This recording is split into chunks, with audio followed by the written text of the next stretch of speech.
Hello everyone, welcome back to my channel. आज की हमारी वीडियो जो है वो है यूजीसी नेट दिसंबर 2023 का पेपर की पार्ट 3 की वीडियो। इससे पहले दो वीडियोस हमने और बनाए हैं जिसमें क्वेश्चन नंबर 1 से लेकर 52 तक के क्वेश्चंस हम कर चुके हैं। और आज की हमारी कोशिश है कि क्वेश्चन 53 से लेकर पूरा 100 तक का क्वेश्चन आज कंप्लीट करें। तो आइए शुरू करते हैं फर्स्ट क्वेश्चन के साथ। पहला सवाल है, आदमी का घर जब जलता है तो उसे दुख होता है, पंक्तियों को रचनाओं से मिलाना है। ठीक है, तो जो पंक्ति दी गई है वो कौन सी रचना की है वो बताना है। तो पहली पंक्ति ये अज्ञे जी की रचनाओं की सूची है और उनके कथन है। तो सबसे पहला पंक्ति है, आदमी का घर जब जलता है तब उसे दुख होता है, वह चाहता था एकदम इन सबके जीवन से निकल जाए। धर्म वही धर्म जिसे तुम एक स्कूल की नौकरी के लिए बेच खाए हो। मुझे ऐसा लग रहा था कि वो इस घर पर जो छाया घिरी हुई है वह अज्ञात रहकर भी मानो मुझे वश में कर रही है। और रचनाएं दी गई हैं विपथगा, द्रोही, गैंग्रीन और हरसिंगार। तो आपको बताना है कौन सी किसकी है। ठीक है, तो आदमी का घर जब जलता है तब उसे दुख होता है, ये है द्रोही कहानी की। तो ए का हो जाएगा सेकंड। तो ए का सेकंड देखिए कौन से ऑप्शन में है, ए नंबर में है और सी नंबर में है। तो बी और डी यहाँ पर कैंसिल हो जाएगा। अब आगे देखते हैं, वह चाहता था एकदम इन सबके जीवन से निकल जाए। ये जो है हरसिंगार कहानी का है। हरसिंगार ऑप्शन नंबर 4। तो ए का सेकंड और बी का 4 कौन सा वाला हो जाएगा आपका, ए नंबर वाला। सी नंबर क्या दिया है, धर्म वही धर्म जिसे तुम एक स्कूल की नौकरी के लिए बेच खाए हो। ये विपथगा कहानी की है और गैंग्रीन कहानी का पंक्ति है। मुझे ऐसा लग रहा था कि इस घर पर जो छाया गिरी हुई है वो अज्ञात रहकर भी मानो मुझे वश में कर रही है। तो ये चार पंक्तियां दी गई थी और इनके चार रचनाएं हैं और ये चारों जो रचनाएं हैं वो अज्ञे जी की रचनाएं हैं। ठीक है, आगे बढ़ते हैं। नेक्स्ट, सूची 1 से सूची 2 का मिलान कीजिए। कविता है और हमको कवि से मिलानी है। तो एक कविता है टूटा पहिया है, नाटक जारी है, जंगल का दर्द या एक छोटी सी लड़ाई। और कवियों में है लीलाधर जगूड़ी, कुमार विमल, धर्मवीर भारती और सर्वेश्वर दयाल सक्सेना। तो आपको बताना है कौन सा किसका है। तो टूटा पहिया जो है वो धर्मवीर भारती का है। तो ए का हो जाएगा थर्ड। तो ए का थर्ड देखिए किसमें है, सी और डी में है। तो ऑप्शन नंबर ए और बी कट कर दीजिए। टूटा पहिया धर्मवीर भारती, नाटक जारी है वो हो जाएगा लीलाधर जगुड़ी जी का। तो बी का हो जाएगा फर्स्ट। तो ऑप्शन नंबर डी इसका करेक्ट आंसर है। ठीक है, ए का थर्ड और बी का फर्स्ट, सी का क्या है, फोर्थ है। जंगल का दर्द सर्वेश्वर दयाल सक्सेना जी की है और एक छोटी सी लड़ाई कुमार विमल जी की है। तो ऑप्शन नंबर डी हमारा करेक्ट हो जाएगा। क्वेश्चन नंबर 55 है, इन निबंधों में कौन सा निबंध संकलन विद्यानिवास मिश्र जी का नहीं है। ऑप्शंस हैं चितवन की छाप, परंपरा बंधन नहीं, प्रिया नीलकंठी या आनंद की नियति। तो इनमें से जो निबंध विद्यानिवास मिश्र जी का नहीं है वो है आपका प्रिया नीलकंठी के द्वारा लिखा गया कुप्रिया नीलकंठी। वो किसके द्वारा लिखा गया है, ये लिखा गया है कुबेर नाथ राय जी के द्वारा। और इसके अलावा बाकी तीनों जो है चितवन की छाप, परंपरा बंधन नहीं और अगंध की नियति, ये तीनों जो है वो विद्यानिवास मिश्र जी के हैं। ठीक है, प्रिया नीलकंठी के बारे में देखते हैं कि ये कुबेर नाथ जी के राय के द्वारा लिखा गया है। ये साल 1968 में प्रकाशित हुआ था। कुबेर नाथ राय जी जो है वो एक प्रसिद्ध ललित निबंधकार थे और उनके निबंधों को समृद्ध किया। विद्यानिवास मिश्र जी के प्रमुख निबंध संग्रह में आते हैं आपके चितवन की छाह, कदम की फूली दाल, आंगन का पंछी और बंजारा मन, तुम चंदन हम पानी, मेरे राम का मुकुट भीग रहा है, कौन तू फुलवा बिन बिहारी, अंगद की नियति और कमाल के झरोखे। ठीक है, तो आप नेक्स्ट क्वेश्चन की तरफ बढ़ते हैं। भारत की यह विशेषता रही है कि ये अनेक जातियों को घोट कर एक जाति बना देता है। उपरोक्त पंक्तियों की रचना और रचनाकार हमको बताना है। ठीक है, तो ऑप्शंस आपको दिए गए हैं। हिंदी साहित्य की भूमिका हजारी प्रसाद द्विवेदी जी, संस्कृति के 4 अध्याय हाँ रामधारी सिंह दिनकर, मेरी तिब्बत यात्रा राहुल सांकृत्यायन और नेक्स्ट है क्या भूलूं क्या याद करूं हरिवंश राय बच्चन। तो भारत की ये विशेषता रही है, ये अनेक जातियों को घोट कर एक जाति बना देती है। ये पंक्तियां जो है वो है संस्कृति के चार अध्याय, जिसके रचनाकार है रामधारी सिंह दिनकर जी। ये एक भारतीय संस्कृति का सर्वेक्षण है, जिसके लिए 1959 में रामधारी सिंह दिनकर जी को साहित्य अकादमी पुरस्कार मिला था। संस्कृति के चार अध्याय में चार प्रकरण है, पहले अध्याय में 3, दूसरे में 7, तीसरे में 12 और चौथे में 17, तो कुल मिलाकर 39 प्रकरण है। नेक्स्ट क्वेश्चन है, चढ़ली जवानी मोरा अंग अंग फड़के, कब होई है गवना हमार भौजिया, मैला आंचल के इस गीत का प्रकार निम्न में से कौन सा है? सोहर गीत, कटनी गीत, भौजिया गीत या कजरी गीत। तो चढ़ली जवानी मोरा अंग अंग फड़के से कब होई है गवना हमार भौजिया, ये मैला आंचल की है। मैला आंचल जो है ये फणीश्वर नाथ रेणु जी का उपन्यास है, जो एक आंचलिक उपन्यास है। ये उपन्यास हमसे बहुत बार पूछा जाता है कि कहाँ से है। ठीक है, तो ये जो है नेपाल की सीमा से सटे उत्तर पूर्वी बिहार के पिछड़े ग्रामीण अंचल की पृष्ठभूमि को बताया गया है, जिसमें वो खुद ही घनिष्ठ रूप से वो भी जुड़े हुए थे। और ये बिहार के पूर्णिया जिले के मेरीगंज नाम की गांव है, वहाँ की जिंदगी को बताता है। और ये जो गीत है वो भौजिया गीत है। तो ऑप्शन नंबर सी इसका आंसर हो जाएगा। मैं हमसे पूछता है कि ये रचना किसकी है, तो वो फणीश्वर नाथ रेणु जी की है।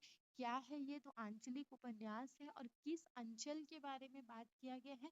तो बिहार स्टेट के पूर्णिया जिले के मेरीगंज नामक गांव की बात है। ठीक है, नेक्स्ट क्वेश्चन में जाते हैं। निम्नलिखित काव्य रचनाओं का सही कालक्रम क्या है? लहर, कुकुरमुत्ता, कला और बूढ़ा चांद, निहार और सांध्य गीत। तो हमको सही कालक्रम बताना है। ठीक है, तो देखिए, सबसे आपको पहले ये याद रखना है कि कौन सी कविता किसकी है। तो लहर जो है वो है जयशंकर प्रसाद जी की कविता है। कुकुरमुत्ता जो है वो सूर्यकांत त्रिपाठी निराला जी की कविता है। उसके बाद कला और बूढ़ा चांद जो है वो सुमित्रा नंदन पंत जी की कविता है। और उसके बाद है निहार जो है वो महादेवी वर्मा की है। और सांध्य गीत भी महादेवी वर्मा की है। ठीक है, तो अब हमको इसमें देखना है कि किसका प्रकाशन कब हुआ है। तो लहर का प्रकाशन हुआ था 1933 में। सूर्यकांत त्रिपाठी जी की जो कविता है कुरमुत्ता, इसका प्रकाशन हुआ था मई 1941 में हंस पत्रिका में। ठीक है, ये लिखी थी उन्होंने 3 अप्रैल 1941 को, पर इसका प्रकाशन मई 1941 में हुआ। कला और बूढ़ा चांद का प्रकाशन हुआ 1959 में, जो राजकमल प्रकाशन ने प्रकाशित की थी। महादेवी वर्मा की जो कविता है निहार, वो 1930 में प्रकाशित हुई। और सांध्य गीत प्रकाशित हुई 1936 में। तो सबसे पहले कौन सा हो जाएगा? आपको सही उत्तर का कालक्रम लेना है। तो सबसे पहले 1930 हो जाएगा। ठीक है, तो 1930 में सबसे पहले कौन सी कविता आ गई है आपकी? ऑप्शन नंबर इसमें करेक्ट क्या हो जाएगा? देखते हैं। तो सबसे पहले हमारा आ रहा है सांध्य गीत। सांध्य गीत के बाद, अच्छा, सबसे पहले हमारा आ रहा है निहार। निहार सबसे पहले आ रहा है, तो डी नंबर सबसे पहले आ जाएगा निहार 1930 में। उसके बाद 1933 में आ रही है लहर। तो ऑप्शन नंबर ए हो जाएगा डी ए। तो डी ए का क्रम कौन सा है? ऑप्शन नंबर डी है। तो ऑप्शन नंबर डी हमारा करेक्ट आंसर हो जाएगा। निहार 1930, लहर 1933। निहार है महादेवी वर्मा जी की, लहर है जयशंकर प्रसाद जी की। फिर उसके बाद 1936 में हो जाएगा क्या? सांध्य गीत महादेवी वर्मा जी की। तो ई नंबर फिर हो जाएगा आपका 1941 में हो जाएगा कुकुरमुत्ता। और फिर लास्ट में हो जाएगा कला और बूढ़ा चांद, जो 1959 में है। और किसका है? सुमित्रा नंदन पंत जी का। सुमित्रा नंदन पंत जी के बारे में याद रखेंगे कि इनको प्रकृति के सुकुमार कवि बोले जाते हैं। ठीक है, और इनका जो ग्रंथ है पल्लव, उनको उसको छायावाद का मैनिफेस्टो या घोषणा पत्र कहते हैं। नेक्स्ट क्वेश्चन है, आकाशदीप कहानी में प्रेम और घृणा, इसकी गहन आवेगमयता की गहरी टकराहट है। ये कथन के लेखक कौन है? तो आपको क्या बताना है कि ये जो कथन है कि आकाशदीप कहानी में प्रेम और घृणा की गहन आवेगमयता की गहरी टकराहट है, इस कथन को किसने कहा है? आकाशदीप कहानी के लेखक नहीं, आकाशदीप कहानी के लेखक है आपके जयशंकर प्रसाद जी। लेकिन इस कहानी का जो ये कथन है वो किसने कहा है? इसके ऑप्शंस आपको दिए हैं, आचार्य रामचंद्र शुक्ल, बच्चन सिंह, हजारी प्रसाद द्विवेदी या डॉक्टर नगेंद्र। तो ये कथन है बच्चन सिंह जी का, जो उन्होंने उनके तीसरे कहा था आकाशदीप के बारे में। आकाशदीप का प्रकाशन हुआ था 1929 में। नेक्स्ट क्वेश्चन देखते हैं, पाश्चात्य विचारकों के कालक्रम के अनुसार हमको लगाना है। क्या क्या दिया है? इलियट, नीत्शे, क्रोचे, किरकेगार्ड और जिया पॉल सॉत्र। तो इसमें देखिए सबसे पहले कौन आएगा? सबसे पहले आते हैं टी.एस. इलियट। टी.एस. इलियट जो है आपके 1888 से 1965 तक के हैं। तो डी नंबर सबसे पहले है, तो ऑप्शन ए और डी में डी नंबर है तो बोलेंगे, बी और सी को छोड़ दीजिए। उसके बाद आते हैं फेडरिक नीत्शे, जो जर्मनी के दार्शनिक हैं, 1844 से 1900।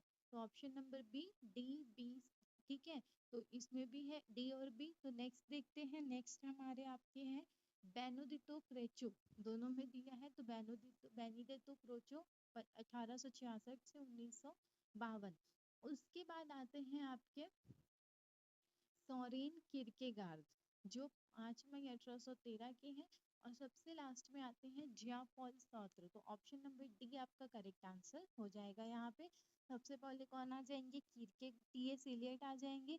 टी.एस. इलियट, ठीक है। सबसे पहले आपके सबसे पहले हमारे किरकेगार्ड आ जाएंगे। किरकेगार्ड के बाद आ जाएंगे टी.एस. इलियट, नीचे नीचे के बाद आएंगे क्रोचे, क्रोचे के बाद आएंगे इलियट, और इलियट के बाद आएंगे जिया पॉल सॉत्र। नेक्स्ट क्वेश्चन देखते हैं, आपको सूची एक को सूची दो से मिलान करना है, जिसमें आपको पात्र दिए हैं। अब ये पात्र कौन से उपन्यास के हैं हमको उससे मिलाना है। तो पात्र कौन कौन से हैं? सनीचर है, भट्टिनी है, कमली है और जयदेवपुरी है। तो सनीचर जो है, सनीचर किसके हैं? राग दरबारी के हैं। राग दरबारी किसने लिखा है? श्रीलाल शुक्ल ने लिखा है। भट्टिनी जो है वो बाणभट्ट की आत्मकथा की है, और बाणभट्ट की आत्मकथा लिखी है हजारी प्रसाद द्विवेदी जी ने। कमली जो है वो मैला आंचल की है, और मैला आंचल लिखा है फणीश्वर नाथ रेणु ने। और जयदेवपुरी है झूठा सच की, जो है यशपाल का। तो देखिए सनीचर, राग दरबारी, सी का ए का थर्ड, ए का थर्ड किसमें दिया है आपका? 3-3 में दिया है। भट्टिनी बाणभट्ट की आत्मकथा बी का फोर्थ, बी का फोर्थ किसमें दिया है? सी नंबर में। तो आंसर क्या हो जाएगा? Option number C. ठीक है, नेक्स्ट क्वेश्चन देखते हैं, आपको सूची एक को सूची दो से मिलान करना है। पत्रकार दिया हुआ है और पत्र दिया हुआ है, ठीक है। क्या क्या दिया हुआ है? युगल किशोर शुक्ल, दुर्गा प्रसाद मिश्र, मदन मोहन मालवीय और माधव राव सप्रे। और पत्र हैं उचित वक्ता, उदंत मार्तंड, छत्तीसगढ़ मित्र और अभ्युदय। तो इसमें आपको एक अगर याद होगा या दो तो बहुत जल्दी से बनेगा। तो हम सब जानते हैं छत्तीसगढ़ मित्र के प्रकाशन माधवराव सप्रे हैं। तो डी का तो थर्ड है, ठीक है। डी का थर्ड किसमें दिया है? ठीक है, माधव सप्रे हैं। तो डी का थर्ड किसमें दिया है? सी नंबर और डी नंबर में दिया है। तो ए और बी को छोड़ दीजिए। और हमको क्या पता है? उदंत मार्तंड के कौन है? युगल किशोर शुक्ल है, जो भारत का पहला हिंदी समाचार पत्र था। 30 मई 1826 को शुरुआत हुई थी। कहाँ से हुई थी? कलकत्ता से हुई थी। तो उदंत मार्तंड के युगल किशोर शुक्ल या जुगल किशोर शुक्ल लिखते हैं। तो ए का सेकेंड और डी का थर्ड किसमें है आपका? सी और डी दोनों में है। नेक्स्ट देखते हैं दुर्गा प्रसाद मिश्र। दुर्गा प्रसाद मिश्र जी का जो है पत्र उचित वक्ता है, और मदन मोहन मालवीय जी का अभ्युदय है। तो ऑप्शन नंबर सी हमारा इसमें करेक्ट आंसर हो जाएगा। ठीक है, नेक्स्ट क्वेश्चन की तरफ जाते हैं, कौन सा युग्म सही है? कि कहानी कंकाल है, उपन्यास तितली है, नाटक संग्राम है, साहित्य का उद्देश्य उपन्यास है, और गबन जो है वो संस्मरण है। तो गबन जो संस्मरण तो नहीं है, तो ई नंबर तो सबसे पहले गलत है। तो ई जिसमें जिसमें है आप उसको काट दीजिए, ठीक है। अब हम लोग ए और बी में से देखते हैं। तो तितली उपन्यास है, ये सही है, सही है ना? तो बी नंबर सही है, मतलब ऑप्शन नंबर बी आपका करेक्ट हो जाएगा, जिसमें बी और सी है। ठीक है, तो ऐसे आपको आंसर्स ढूंढने रहते हैं जिसमें जो गलत है वो आपको जल्दी जल्दी पता चले, तो आप एलिमिनेट करके सही आंसर ढूंढ लो। तो यहाँ पे मोस्टली क्वेश्चंस हमको देखने में टफ लगते हैं पर ऐसा रहता है। तो तितली जो है वो जयशंकर प्रसाद जी का उपन्यास है जो सामाजिक पृष्ठभूमि पे लिखा गया है। 1934 में इलाहाबाद के भारती भंडार से प्रकाशित हुआ था और संग्राम जो है मुंशी प्रेमचंद जी के द्वारा लिखा गया नाटक है। ठीक है, तो सी नंबर भी सही हो जाएगा। ये सामंती समाज को संघर्ष को दर्शाता है। नेक्स्ट क्वेश्चन लिख देखते हैं।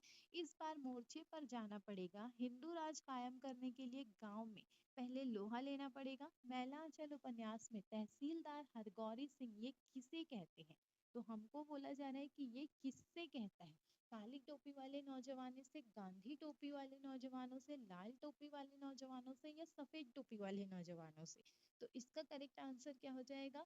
ये जो बात कही जाती है वो कही जाती है आपको काली टोपी वाले नौजवानों से। तो ऑप्शन नंबर ए इसका करेक्ट आंसर हो जाएगा कि इस बार मोर्चे पर जाना पड़ेगा, हिंदू राज कायम करने के लिए पहले गांव में लोहा लेना पड़ेगा। ठीक है, नेक्स्ट क्वेश्चन देखते हैं। रचनाकार और आत्मकथाओं के कौन से मेल सही है? ऑप्शन नंबर ए है संपादक के 25 वर्ष देवीदत्त शुक्ल जी का है। 60 वर्ष एक रेखांकन सुमित्रानंदन पंत जी का है। 10 तक जिंदगी की शिवपूजन सहाय, मेरी अपनी कथा पद्मलाल पुन्नालाल बख्शी, या मेरा जीवन प्रतिभा अग्रवाल। तो हमको कौन सा मेल सही है ये बताना है। तो सबसे पहले देखते हैं कि संपादक के 25 वर्ष जो है वो देवीदत्त शुक्ल जी का है। तो ऑप्शन नंबर ए तो सही है, तो ए जिसमें जिसमें है उसको ले लीजिए, बी और डी बाकी को छोड़ दीजिए। ठीक है, उसके बाद दिया है 60 वर्ष एक रेखांकन जो सुमित्रानंदन पंत जी का है, तो ये भी सही है। तो ऑप्शन नंबर बी भी सही है। अब ए और बी, सी नंबर और डी नंबर देखते हैं। तो सी नंबर जो है वो गलत है, दस्तक दी जिंदगी की शिव पूजन सहाय जी का नहीं है, पर मेरी अपनी कथा पद्मलाल पुन्नालाल बख्शी जी का है। तो ऑप्शन नंबर डी सही हो जाएगा। तो इसका करेक्ट आंसर क्या हो जाएगा? बी नंबर, ए बी और डी। संपादक के 25 वर्ष देवीदत्त शुक्ल, 60 वर्ष एक रेखांकन सुमित्रानंदन पंत, 10 तक जिंदगी मेरी अपनी कथा पद्मलाल पुन्नालाल बख्शी। नेक्स्ट क्वेश्चन में जाते हैं। माटी, आपको रचना को रचनाकार से मिलाना है। माटी की मूर्तें, ठकुरी बाबा, जामुन का पेड़ और आप खुदरी।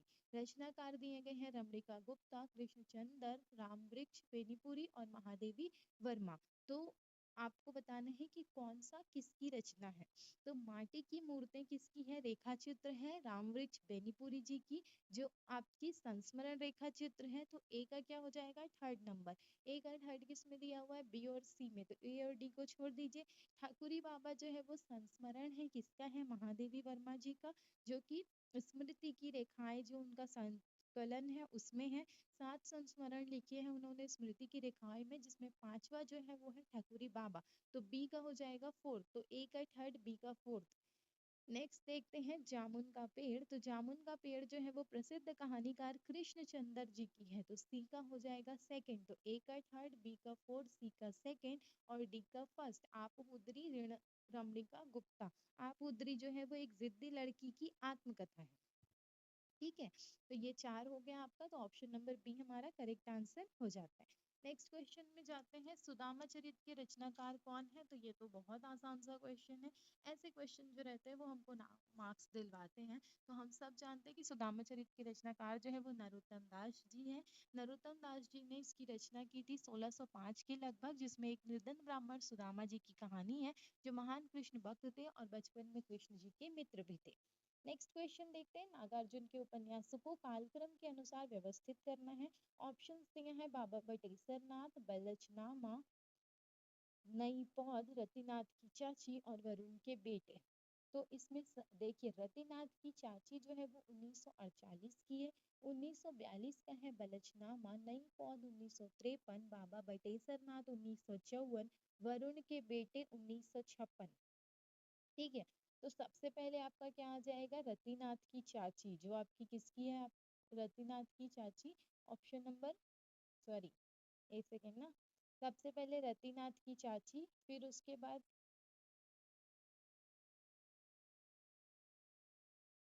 डी नंबर, फिर बी नंबर आएगा बलचनामा, फिर उसके बाद क्या आ जाएगा? ऑप्शन नंबर सी नई पौध, फिर ए नंबर बाबा बटेश्वरनाथ, फिर ई नंबर वरुण के बेटे। तो ये आपका सही कालक्रम हो जाएगा, ऑप्शन नंबर बी यहाँ पे सही हो जाएगा। नेक्स्ट क्वेश्चन देखते हैं, आवारा मसीहा। आवारा मसीहा क्या है? शरद चंद्र चट्टोपाध्याय जी की जीवनी है, जो लिखी किसने है? विष्णु प्रभाकर जी ने लिखी है। ठीक है, तो आवारा मसीहा के बारे में हमको बताना है कि कौन सा कथन असत्य है। नागपुर के कांग्रेस अधिवेशन में देशबंधु चाहते थे कि असहयोग का प्रस्ताव पास हो। देशबंधु अपने खर्चे पर 200 प्रतिनिधियों का दल लेकर आए थे। देशबंधु दास ने घोषणा की थी कि वो अपनी वकालत छोड़ देंगे। देशबंधु दास की आय और उनके ऐश्वर्य की कोई सीमा ना थी और देशबंधु के वकालत छोड़ने के समय शरद बाबू वडोदरा में रहते थे। तो हमको गलत कथन बताना है। तो इसमें गलत कथन कौन कौन से हैं? इसमें गलत कथन सबसे पहले पहला वाला है। पहला वाला क्या बोला है हमको कि नागपुर के कांग्रेस अधिवेशन में देशबंधु चाहते थे कि असहयोग का प्रस्ताव पास हो। इसके बाद जो देशबंधु अपने खर्चे पर 200 प्रतिनिधियों का दल लेकर आए थे, ये भी गलत है। तो ऑप्शन नंबर ए और बी गलत है, मतलब आपका करेक्ट आंसर सी नंबर हो जाएगा, ए बी और ई, कि देशबंधु की वकालत छोड़ने के समय शरद बाबू वडोदरा में रहते थे।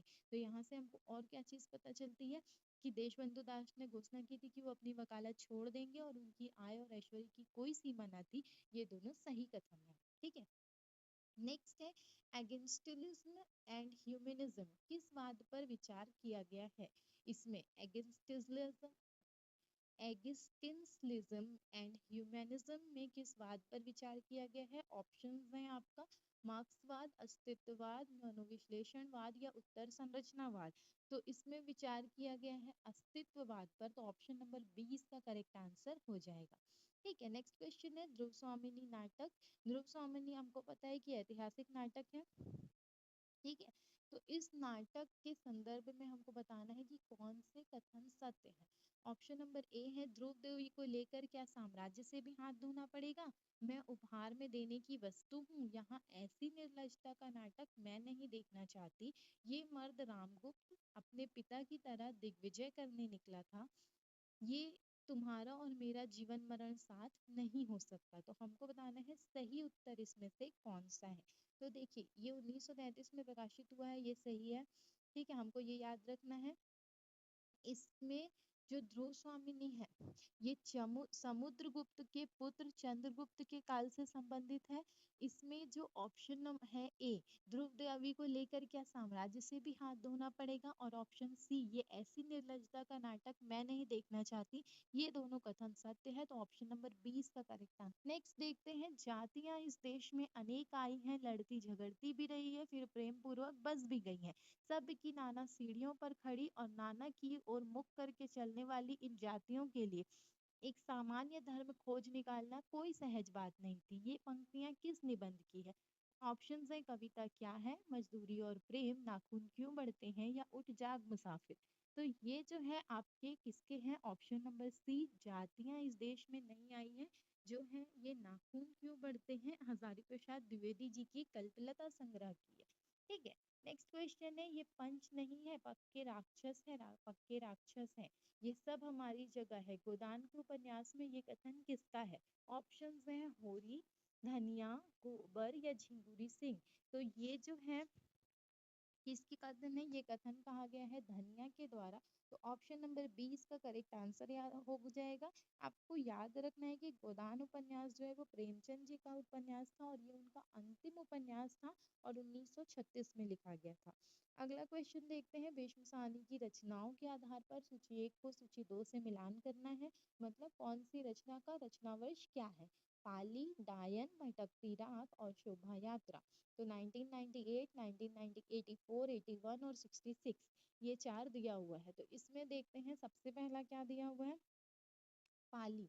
तो पाली जो है वो है आपकी 1984 की। ठीक है, तो ए का सेकंड हो जाएगा। ए का सेकंड किसमें है? बी और डी में है। नेक्स्ट देखते हैं डायन, ये 1998 की रचना है।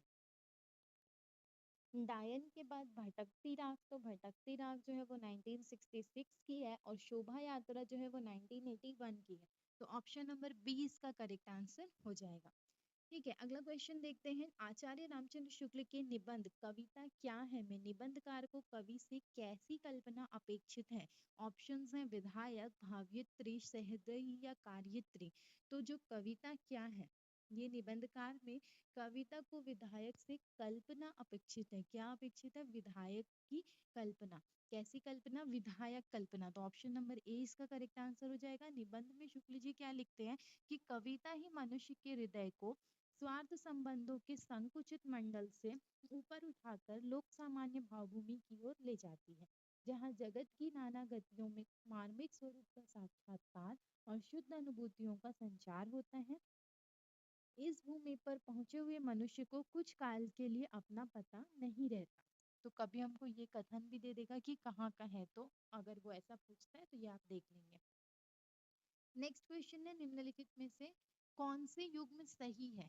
ऑप्शंस दिया है रीति सुभाषा कवित की, बरनत बुद्ध अनुसार चिंतामणि जी की। तो ये तो बिल्कुल सही है। अगला देखते हैं सो विश्रब्द नवाण यो बरनत कवि रस रीति भिखारी दास जी की। तो ये हमारा सही नहीं है। सुकविन हूँ की कछु कृपा समुझी कविन को पथ मतीराम जी की है। तो ये वाला भी जो है आपका सही नहीं है। अगला है अपनी रीति के काव्य और कवि रीति। तो ये देव की है, ये भी सही है। तो ऑप्शन नंबर आपका कौन कौन सा सही बताएं? ए और सी सही है। तो ए और सी किस में है? ऑप्शन नंबर बी में है। सॉरी, ए और डी ऑप्शन नंबर बी में सी में है, इसलिए तो ऑप्शन नंबर सी जो है वो करेक्ट हो जाएगा। इसमें सबसे ज्यादा कंफ्यूजन क्या रहता है ना, हम लोग को 4 ऑप्शंस की आदत रहती है और इसमें 5 ऑप्शंस दिया रहता है। ठीक है, तो वही कंफ्यूजन हो जाता है। अभी देखिए, देख के हम गलत बोल दे रहे हैं। नेक्स्ट क्वेश्चन है कौन सी युग्म सही है? स्वामी गोकुलनाथ, 84 वैष्णवन की वार्ता। अगला है ओंकार शरद, राम मनोहर लोहिया, जगदीश चंद्र माथुर, जिन्होंने जीना जाना, तेज बहादुर चौधरी, अग्नि सेतु या भारतेंदु सुकवि संकीर्तन। तो इसमें से जो सही है वो है स्वामी गोकुलनाथ, 84 वैष्णवन की वार्ता। तो ऑप्शन नंबर ए सही है। ए सही है, मतलब आपका ए वाला कितना है? 3 है। आगे देखते हैं। ओंकार शरद जी की राम मनोहर लोहिया, ये भी सही है। तो ए और बी सही है, मतलब ऑप्शन नंबर ए आपका सही हो जाएगा। जगदीश चंद्र माथुर जी की जिन्होंने जीना जाना। अगला सवाल है ले लिया भार अपने सिर पर मनु ने, ये आज विषम अपना विषम आज, हंस पड़ी ऊषा प्राची नभ में, देख नर अपना राजकाज। ये पंक्तियां कामायनी के किस सर्ग से ली गई है? ऑप्शन है आपका इड़ा, चिंता, श्रद्धा या लज्जा। तो ये जो है वो इड़ा सर्ग से ली गई है। तो ऑप्शन नंबर ए इसका करेक्ट आंसर हो जाएगा। कामायनी जयशंकर प्रसाद जी के द्वारा लिखी गई है, जो एक महाकाव्य है।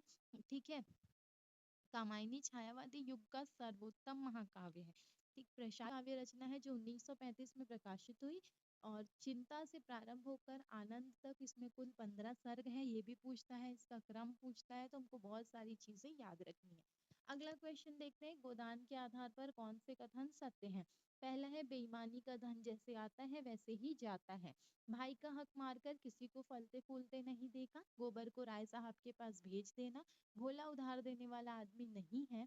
तुम जैसे मर्द पर साठे पर पाठे होते हैं। तो हमको सही बताना है। तो सबसे पहला तो जो बेईमानी का धन जैसे आता है वैसे ही जाता है, ये सही है। तो ऑप्शन नंबर ए सही है। तो ए वाला आपके पास 3 ऑप्शन है, तो आगे बढ़ते हैं। भाई का हक मारकर किसी को फलते फूलते नहीं देखा, तो बी नंबर सही है, मतलब ए और बी सही हो गया। तो ऑप्शन नंबर बी सही हो गया, और ऑप्शन नंबर डी सही हो जाता है, भोला उधार देने वाला आदमी नहीं है। गोदान के बारे में याद रखना है कि ये प्रेमचंद जी का अंतिम उपन्यास है, 1936 में लिखा गया। इसका प्रकाशन किया था रत्नाकर रत्नाकर कार्यालय बम्बई के द्वारा। ठीक है, नेक्स्ट क्वेश्चन जाते हैं। नेक्स्ट क्वेश्चन है कारक का सही अनुक्रम। कारक का सही अनुक्रम बताना है। ऑप्शंस हैं संप्रदान कारक, करण कारक, अपादान का अधिकरण कारक, अपदान कारक और संबंध कारक। तो इसका सही अनुक्रम क्या होगा? इसका सही अनुक्रम सबसे पहले आता है आपका करण कारक, तो ऑप्शन नंबर बी सब में है। आगे देखते हैं, फिर आता है आपका संप्रदान कारक। तो करण कारक के बाद संप्रदान कारक, तो बी के बाद ए किसमें है? सी नंबर में है और डी नंबर में। आगे देखते हैं, संप्रदान के बाद कौन सा कारक आता है? अपादान कारक, तो डी, मतलब option number C correct answer हो जाएगा। अब हम अच्छे से देख लेते हैं कि कारक 8 प्रकार के होते हैं। कौन कौन से होते हैं? कर्ता, कर्म, करण, संप्रदान, अपादान, संबंध, अधिकरण और संबोधन। तो सबसे पहले आपने क्या देखा, सबसे पहले करण कारक, फिर संप्रदान कारक, फिर अपादान कारक, अपादान के बाद संबंध कारक, फिर अधिकरण कारक। ठीक है, तो ऑप्शन नंबर सी हमारा करेक्ट आंसर हो जाएगा। नेक्स्ट क्वेश्चन देखते हैं, निम्नलिखित में से कौन से कथन सत्य है। रेवत गिरिरास की रचना विजय सेन सूरी ने 1203 में की थी। नेमिथा रास की रचना नेमिनाथ रास की रचना सुमति गिनी ने 1213 में की। स्थूली भद्र रास की रचना जिनधर्म सूरी ने 1209 में की। श्रावचाचार्य की रचना देवसेन ने 913 में की। और चंदन बाला रास की रचना आगसू ने 1204 में की। तो हमको इसमें सही उत्तर बताना है कि कौन से कथन सही है। आप इसमें के क्वेश्चन में हमेशा याद रखना, कहीं सत्य कहीं असत्य पूछ लेता है। ठीक है, तो कभी हमेशा सत्य या कभी असत्य लेकर नहीं चलेंगे, क्वेश्चन को अच्छे से पढ़ेंगे। तो सबसे पहला जो है इसमें हमको याद रखना है कि नेमिनाथ रास की रचना सुमति गणी ने 1213 में की। ये सही है, तो ऑप्शन नंबर बी सही हो जाएगा। तो बी नंबर किसमें है आपका, एक ही में है, डी बी नंबर में है। तो बी नंबर हमारा करेक्ट हो जाएगा, बी और सी। नेमिनाथ रास की रचना सुमति गणी ने 1213 में की और स्थूलीभद्र रास की रचना जिनधर्म सूरी ने 1209 में की।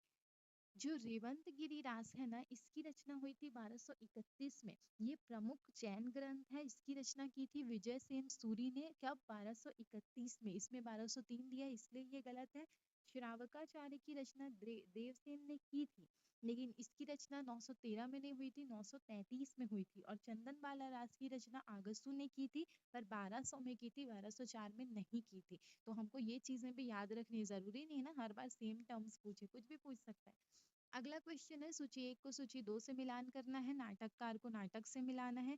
क्या क्या दिए हैं, हरिकृष्ण प्रेमी, उदय शंकर भट्ट, जयशंकर प्रसाद और उपेंद्र नाथ अश्क। ऑप्शंस है मत्स्यगंधा, तौलिए, शिव साधना और कामना। तो हमको मिलाना है, तो हरि कृष्ण प्रेमी जी की कौन सी है आपकी, शिव साधना है, जो ऑप्शन नंबर ए का थर्ड हो जाएगा। ए का थर्ड किसमें है, डी नंबर में, मतलब हमको आंसर मिल गया। उदय शंकर भट्ट जी की है मत्स्यगंधा, जयशंकर प्रसाद जी की है कामना और उपेंद्र नाथ अश्क जी की है तौलिए। ठीक है, नेक्स्ट क्वेश्चन देखते हैं, भारतवर्ष की उन्नति कैसे हो सकती है। इस निबंध को भारतेंदु हरिश्चंद्र जी ने पहले व्याख्यान के रूप में कहाँ पर, पहले व्याख्यान के रूप में किस मेले में प्रस्तुत किया था। इसमें एक क्वेश्चन शायद छूट गया है। ठीक है, आगे देखते हैं, तो ये भारतवर्ष की उन्नति कैसे हो सकती है, ये भारतेंदु हरिश्चंद्र जी का भाषण है, जिसे प्रस्तुत किया था, किस मेले में प्रस्तुत किया गया था, कुंभ मेले में, नौचंदी मेले में, दादरी मेले में या सोनपुर मेले में। तो ये दिया गया था आपके ददरी मेले में। तो ऑप्शन नंबर डी इसका करेक्ट आंसर हो जाएगा। ये एक ब्रिटिश शासन की मनमानी पर व्यंग है, तो दूसरी ओर अंग्रेजों के परिश्रमी स्वभाव के प्रति आदर भी है। ठीक है, तो इसमें भारतेंदु हरिश्चंद्र जी ने कौन से मेले में दिया था, ददरी मेले में।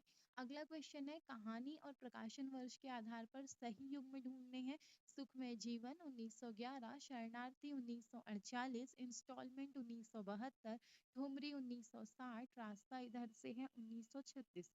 तो इसमें करेक्ट आंसर क्या हो जाएगा, करेक्ट आंसर इसका कौन सा है, सबसे पहला देखिए, सुखमय जीवन जो चंद्रधर शर्मा गुलेरी जी की है, इसका प्रकाशन वर्ष 1911 है। तो ए नंबर सही है, मतलब आपका बी और डी में से आंसर होगा। बी नंबर जो है शरणार्थी जो है वो 1948 में अज्ञे जी का है, तो बी भी सही है। अब सी देख के हमको आंसर मिलेगा, तो सी नंबर क्या है हमारा, इंस्टॉलमेंट। तो इंस्टॉलमेंट जो है वो आपका 1972 का नहीं है, तो सी गलत हो जाएगा। तो ठुमरी फणीश्वर नाथ रेणु जी का 1960 का, ये सही है। तो ए बी और डी सही है, मतलब ऑप्शन नंबर डी आपका सही है। अगला क्वेश्चन है, कामता प्रसाद गुरु ने व्युत्पत्ति के अनुसार पर सार्वनामिक विशेषण के कितने भेद माने हैं, 2, 3, 4 या 5। तो सार्वनामिक विशेषण के कामता प्रसाद गुरु जी ने 2 भेद माने हैं। कौन कौन से, मूल सर्वनाम और आपका यौगिक सर्वनाम। मूल सर्वनाम वो जो बिना किसी रूपांतर की संज्ञा के साथ आते हैं, और यौगिक सर्वनाम जो मूल सर्वनाम को लगाने से प्रत्यय के साथ बनते, जैसे ऐसा आदमी, कैसा घर, वो। ठीक है, तो ऑप्शन नंबर ए इसका करेक्ट आंसर हो जाएगा, 2। अगला है, पृथ्वी पर श्रीमती महारानी के अधिकार में जितने देश हैं जिनका विस्तार भूगोल के 7वें भाग से कम नहीं है और जिसमें 30 करोड़ आदमी बसते हैं, ये कथन किस आपके निबंध से लिया गया है। दिल्ली दरबार दर्पण, नाखून क्यों बढ़ते हैं, शिवमूर्ति या मेरे राम का मुकुट भीग रहा है। तो ये निबंध लिया गया है दिल्ली दरबार से। तो दिल्ली दरबार जो है 1877 में लगा था। वहां पर भारतीय हिंदू जी की जो राजभक्ति और देशभक्ति की मिश्रित भावना देखने को मिली। ठीक है, रेशमी झड़ा और सोने का तमगा मिला था। तो ये कहा कथन जो है वो है दिल्ली दरबार दर्पण से। अगला सवाल देखते हैं। सूची एक को सूची दो से मिलाना है। कविता दी गई है, उसको कवि से मिलाना है। कविता है, चेतनता एक विलसती आनंद अखंड घना था, शक्ति की करो मौलिक कल्पना करो पूजन, प्रिय आनंद छंद तुम मेरे आत्मा के स्वर, मैं अबला बाल वियोगिनी कुछ तो दया विचारो। कवि दिए गए हैं सूर्यकांत त्रिपाठी निराला, जयशंकर प्रसाद, मैथिली शरण गुप्त और सुमित्रा नंदन पंत। तो आइए देखते हैं। सबसे पहला जो है, चेतनता एक विलसती आनंद अखंड घना था, ये जो है जयशंकर प्रसाद जी का है। ठीक है, तो ए का हो गया सेकंड, ए का सेकंड आपका बी और डी सी में है। नेक्स्ट देखते हैं, शक्ति की करो मौलिक कल्पना करो पूजन, ये है सूर्यकांत त्रिपाठी निराला जी की। तो बी का हो जाएगा फर्स्ट। फिर सी का आपका कौन सा हो जाएगा, प्रिय आनंद छंद तुम मेरे आत्मा के स्वर, ये सुमित्रा नंदन पंत जी का है। और मैं अबला बाल वियोगिनी कुछ तो दया विचारो, ये मैथिली शरण गुप्त जी का है। ठीक है, नेक्स्ट क्वेश्चन देखते हैं। रचनाकार को रचना से मिलाना है। भारतेंदु हरीशचंद्र, जयशंकर प्रसाद, उपेंद्र नाथ अश्क और लक्ष्मी नारायण मिश्र। ऑप्शंस है, जन्मेजय का नागयज्ञ, जय पराजय, कलंकी और मुद्रा राक्षस। तो इसमें अगर आपको मुद्रा राक्षस पता है, हमको पता है मुद्रा राक्षस जो है ऑप्शन नंबर ए हो जाएगा, भारतेंदु हरीशचंद्र जी का। तो ए का फोर्थ किस में दिया है, दो में दिया है। अब आगे देखते हैं, उपेंद्र नाथ अश्क जी का। उपेंद्र नाथ अश्क जी का कौन सा है आपका, जय पराजय है। ठीक है, तो सी का क्या हो जाएगा, सेकंड। तो ए का फोर्थ और सी का सेकंड किस में है, सी नंबर में है।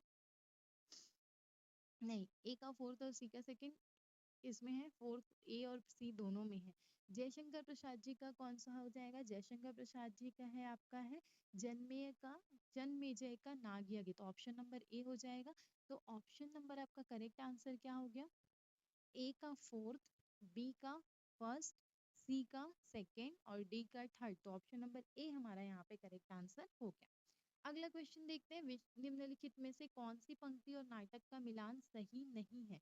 बकरी को क्या पता था मशक बन के रहेगी, पानी भरेंगे लोग और कुछ ना कहेगी। ये पंक्ति सर्वेश किसकी है, अंधेरी नगरी की है। दो आदमी जितना ज्यादा साथ रहे, एक हवा में सांस ले, उतना ही ज्यादा अपने को एक दूसरे से अजनबी महसूस करे, आधे अधूरे की है।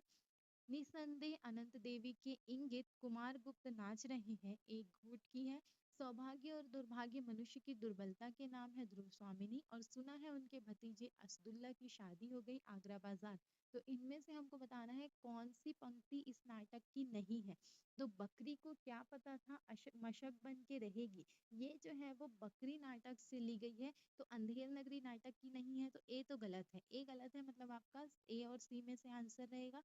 ठीक है, तो अब भी देखिए, दो आदमी जितना ज्यादा साथ रहे, उतना ही ज्यादा अपने को एक दूसरे से अजनबी महसूस करें, ये आधे अधूरे की है। तो बी नंबर सही है, मतलब आपका बी नहीं होगा, तो आंसर हो जाएगा ए नंबर, जिसमें ए और सी आपका करेक्ट है। ठीक है, इनकरेक्ट है। अगला है, आपको गद्यांश दिया गया है और गद्यांश को पढ़ करके आपको क्या करना है, आंसर देना है। ठीक है, तो गद्यांश आप लोग पढ़ेंगे कि हजारों वर्षों से एक ही भूभाग में एक जैसी जलवायु में रहने के कारण भारतीय समाज के सभी लोगों में रूप रंग, वेशभूषा, जीवन दृष्टि, आचार विचार में इतनी समानताएं आ गई हैं कि नस्लों की अलग अलग पहचान करना मुश्किल है। जन विज्ञान रंग के आधार पर संसार में तीन तरह की नस्लों को मानता है। पहली नस्ल गोरे रंग की, जिनको काकेशियन कहा गया। दूसरी नस्ल पीले रंग की, जिनको मंगोल समाज के रूप में देखा गया। तीसरी नस्ल काले रंग की, जिनको अ, क्या है, इथोपिया से जोड़ा गया। तो भारतीय समाज में आर्य, द्राविड़, आदिवासी और मंगोल जातियों का प्रभाव देखा जाता है। भाषा के आधार पर मंगोल जाति के लोगों की भाषा पर आर्य भाषा का प्रभाव होते हुए भी वो तिब्बती चीनी परिवार से संबद्ध है। द्रविड़ परिवार की भाषाएं तमिल, मलयालम, कन्नड़ और तेलुगु है। और भारत से बाहर की भाषाएं आर्य भाषाएं, जो हिंदी, जर्मन जर्मन भाषा समूह से जुड़ी है। तो ये हमको गद्यांश दिया गया, इस गद्यांश से हमको क्वेश्चन आंसर्स करने हैं। तो ये आपके थोड़े से पॉजिटिव है, जिसमें आपको आंसर्स डायरेक्ट मिल सकते हैं। पे। ठीक है, तो पहला दिया अनुच्छेद के अनुसार द्रविड़ परिवार की भाषा कौन सी नहीं है? तमिल, तेलुगु, मलयालम और चीनी। तो इसमें करेक्ट आंसर क्या हो जाएगा? चीनी हो जाएगा। ठीक है, द्रविड़ परिवार की भाषाएं तो तमिल, तेलुगु है ना, तेलुगु, मलयालम है। नेक्स्ट है अनुच्छेद के आधार पर कौन सी भाषा बात भारत के संदर्भ में सही है? जन विज्ञान भारत के लोगों को तीसरी नस्ल से उत्पन्न मानता है। अगला है आपका भारतीय समाज में आर्य द्रविड़ जातियों का प्रभाव दिखाई देता है। भारत में केवल प्रथम नस्ल के निवासी पाए गए, या भारत देश में नस्लों की अलग अलग पहचान करना आसान है। तो हमने ये तीनों चीजें देखी है और सही क्या है कि option number B, Bharatiya Samaj में आर्य द्रविड़ आदिवासी मंगोल जातियों का प्रभाव देखा जा सकता है। अगला है जन विज्ञान के संदर्भ में कौन सा कथन असत्य है? रंग के आधार पर नस्लों को विभाजन करता है। तो जन विज्ञान तो रंग के आधार पर नस्लों को विभाजन नहीं करता, पहली नस्ल के लोगों को सर्वश्रेष्ठ घोषित करता है। तो ये जो है ये आपका असत्य कथन हो जाएगा। तीन तरह की नस्लों को मानता है पर किसी को सर्वश्रेष्ठ वगैरह नहीं करता। तो बी नंबर आपका असत्य है। ठीक है, अगला देखते हैं कौन सा कथन असत्य है। जन विज्ञान रंग के आधार पर नस्ल की पहचान करता है।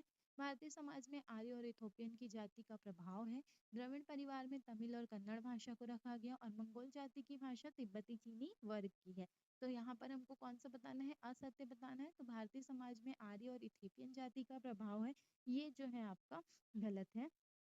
ठीक है, इसमें आपका करेक्ट आंसर, ठीक है, ऑप्शन 95 में असत्य कथन के आर्य और इथोपियन जाति का प्रभाव है, ये गलत हो जाएगा। बाकी तीनों जो है वो सही है, क्योंकि भारतीय समाज में हर जाति का प्रभाव बोला गया। अगला फिर से आपको एक गद्यांश दिया गया है, गद्यांश पढ़िएगा और उसका आंसर आपको ढूंढना है। ठीक है, तो गद्यांश आप देख लीजिएगा, मैं आंसर डिस्कस करती हूँ, आप यहाँ से स्क्रीनशॉट कर लीजिएगा। नेक्स्ट देखते हैं अनुच्छेद के अनुसार ऐसा क्यों कहा गया है कि खराब लोग या खराब किताबें मनुष्य का पतन करते हैं, उत्थान नहीं, क्योंकि वो हमको उत्थान की सही निश्चित दिशा दिखाते हैं। उत्थान और पतन के बीच उलझाए नहीं रखते हैं, उनसे नकारात्मक प्रवृत्ति प्राप्त और विकसित होती है और मनुष्यता और पशुता में भेद बताते हैं। तो यहाँ हमको देख के आंसर मिल रहा है, क्योंकि वो नकारात्मक प्रवृत्ति और प्राप्त और उनसे विकसित होती है। तो सी नंबर आंसर हो जाएगा। अगला है अनुच्छेद के अनुसार सबसे अधिक बल किस चीज पर दिया गया है? मन, वचन, कर्म की शुद्धता ना होने पर। तो ना होने पर बल देंगे क्या? संकुचित मनोवृत्ति की पहचान ना करने पर, उस पर भी नहीं देंगे। बुरे आचरण के विकास पर नहीं देंगे। तो तीन गलत मिल गया, तो डी नंबर सही हो जाएगा। मनुष्य, किताबें और संगीत के सही चयन पर। अगला है नौकायन से जुड़ी पत्रिकाएं किसके लिए सहायक है? अच्छी और बुरी नाव में अंतर समझने के लिए, नाव न चलाने की इच्छा रखने वालों के लिए, सफल नाविक बनने के लिए, या नाव पर यात्रा के नियम लिखने सीखने के लिए। तो नौकायन से जुड़ी पत्रिका जो है वो सहायक किसके लिए है? करेक्ट आंसर क्या हो जाएगा इसका? सी नंबर, नौकायन से जुड़ी पत्रिका सफल नाविक बनाने के लिए सहायक है। नेक्स्ट क्वेश्चन देखते हैं, उत्तम पुस्तकों में निवेश को स्वयं में निवेश क्यों माना गया है? ऑप्शंस है, उत्तम पुस्तकें विशेष रूप से निम्न व्यवहार पर चलने का रास्ता दिखाकर लोगों से दूर करती है। तो ये तो गलत है, देख के पता चल रहा है। उत्तम पुस्तकें मनुष्य को उत्थान की राह पर चलने के लिए प्रेरित करती है। तो उत्थान की राह के लिए नहीं करती, तो बी नंबर भी गलत हो जाएगा। सॉरी, बी नंबर सही हो जाएगा। उत्तम पुस्तकें मनुष्य के विकास की प्राकृतिक यात्रा को दर्शाती है, या विजय के मार्ग से विचलित करती है। तो विचलित भी नहीं करती। बी और सी में से जो सही होगा वो होगा बी नंबर, कि ये उत्थान की राह पर चलने के लिए प्रेरित करती है। नेक्स्ट लास्ट क्वेश्चन है हमारा, अनुच्छेद के अनुसार व्यायाम के बारे में कौन सा कथन सही है? शारीरिक विकास में सहायक नहीं है, ये तो गलत है। ये हमको 50% जनता से बेहतर बनाती है, तो जरूरी नहीं है। व्यायाम मन को साधने में सहायक नहीं है, तो तीन गलत मिल गया, तो आपका ऑप्शन नंबर डी सही हो जाएगा। तो ये थे हमारे आज के आपके लगभग कितने क्वेश्चन किए हमने? 48 क्वेश्चन किए हैं। तो यहाँ हमारा यूजीसी नेट दिसंबर 2024 का पेपर कंप्लीट होता है। तो हमने 100 क्वेश्चंस पूरे कर लिए हैं। आई होप ये वीडियो आपके लिए हेल्पफुल रहेगा। ऐसे ही और वीडियो के लिए आप हमारे चैनल से जुड़े रहिए। अब जो नेक्स्ट टेस्ट सीरीज बननी शुरू होगी, वो टेस्ट सीरीज जो है चैप्टर वाइज रहेगी। यूजीसी नेट का जो 10 चैप्टर का सिलेबस है, उस 10 चैप्टर में से पहला चैप्टर जो है हिंदी भाषा और उसका विकास, उस चैप्टर से जो आपके क्वेश्चंस अभी जून 2024 एग्जाम था, जितने क्वेश्चन आए हैं चैप्टर नंबर 1 से, उतने क्वेश्चन हम करने जाएंगे अगली वीडियो में। अगला वीडियो हमारा जो रहेगा वो जून चैप्टर 1 का जो पीवाईक्यू है उसका होगा। तो वो जो भी आपकी क्वेरीज होंगे, अगर आप चाहें तो कमेंट सेक्शन में लिख सकते हैं। और ऐसे ही और वीडियो के लिए आप चैनल को सब्सक्राइब कीजिए। अगर मेरा काम पसंद आ रहा है, आप वीडियो को लाइक कीजिए। और क्या, बस। हमसे जुड़े रहिए। Thank you, have a nice day. मिलते हैं नेक्स्ट वीडियो में।